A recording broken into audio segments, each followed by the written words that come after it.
Assalamu alaikum class 4. This is the reading and understanding of your second chapter of English grammar book, and the name of the chapter is sentences.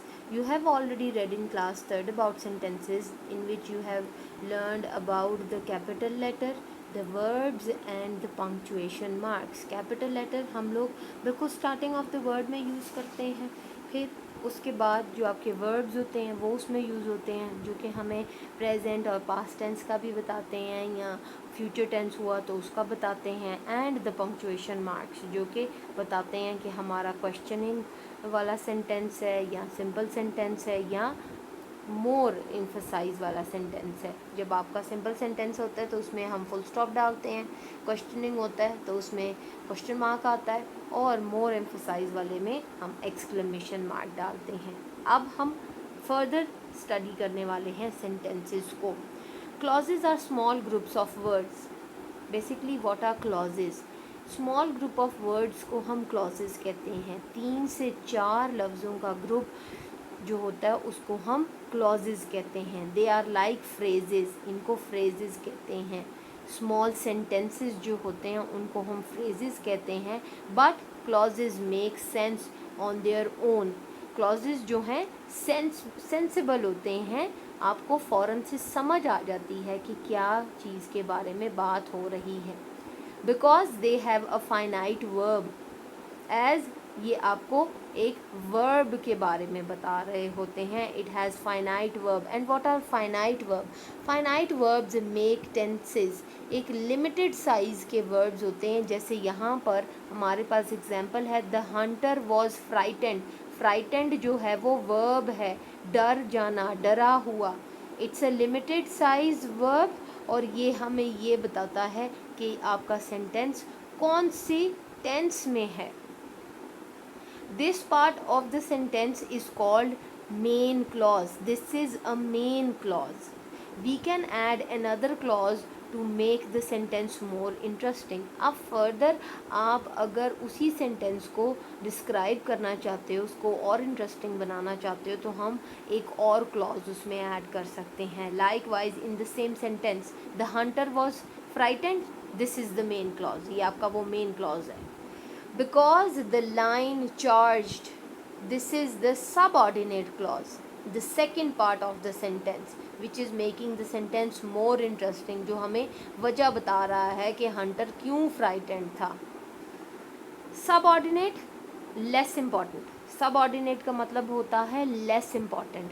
Subordinate clauses usually begin with a conjunction such as. अब आपका जो subordinate part होता है sentence का, वो हमेशा एक conjunction से शुरू होता है. कंजंक्शंस कौन से वर्ड्स होते हैं? Those words which join two parts of the sentences. Sentence के दो हिस्सों को ये वर्ड्स एक मिला देते हैं. और कंजंक्शन वर्ड्स कौन से होते हैं? So, when, although, because, after, before, if, unless. ये सारे आपके कंजंक्शन वर्ड्स होते हैं. Subordinate means less important. Less important बात जो होती है ना आपकी, वो सबऑर्डिनेट होती है, और सबऑर्डिनेट क्लॉज इसीलिए बाद में आता है मेन क्लॉज के. Choose a suitable subordinate clause to finish each sentence. हमें यहाँ पर मेन क्लॉज भी दिए हुए हैं और सबऑर्डिनेट क्लॉजेज भी दिए हुए हैं. We'll match the main clause with the subordinate clause. The right subordinate clause. The lightning flashed. यहाँ पे हमारे पास सबऑर्डिनेट क्लॉजेज हैं. बिकॉज इट वॉज फ्राइटेंड, ये तो बिल्कुल भी उससे मैच नहीं हो रहा है. If you give me the address, although I am feeling a little better, before we heard the thunder. Lightning और थंडर दोनों बातें आ गई हैं, तो ये बनेगा the lightning flashed before the we heard the thunder. Next है, I need to stay in bed, although I am feeling a little better. The dog barked because it was frightened. It was very cold, so I found my thick winter coat. I will send the email if you give me the address. Next practice.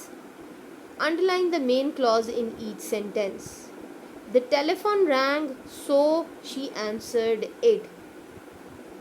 The telephone wrong जो है आपका main clause है कि telephone पर bell हो रही थी. So she answered it, ये इसका सबऑर्डिनेट क्लॉज आ जाएगा. Someone spoke but she couldn't hear very well.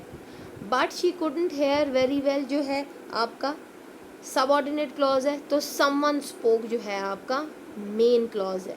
She finished the call, it's the main clause because the connection was bad, it's the subordinate clause. आपको यहाँ से conjunction से ही पता चल जाएगा बिकॉज जो यहाँ पर यूज़ हो रहा है. Underline the subordinate clause in each sentence. We go to the cinema when they are showing a good film. When is a conjunction, यहीं से ही आपका subordinate clause start हो गया है. We went last week although I had already seen the film. Again although यहाँ पे conjunction आ गया, और जहाँ से conjunction आ जाए वहाँ से ही आपका subordinate clause start हो जाता है. We went for a pizza before we went to the cinema. यहाँ पर before conjunction है, so it means के before से लेकर cinema तक आपका subordinate clause है. Let's see the next exercise. Add a subordinate clause to each of these main clauses to finish the sentences. The old boat sank because it had a hole.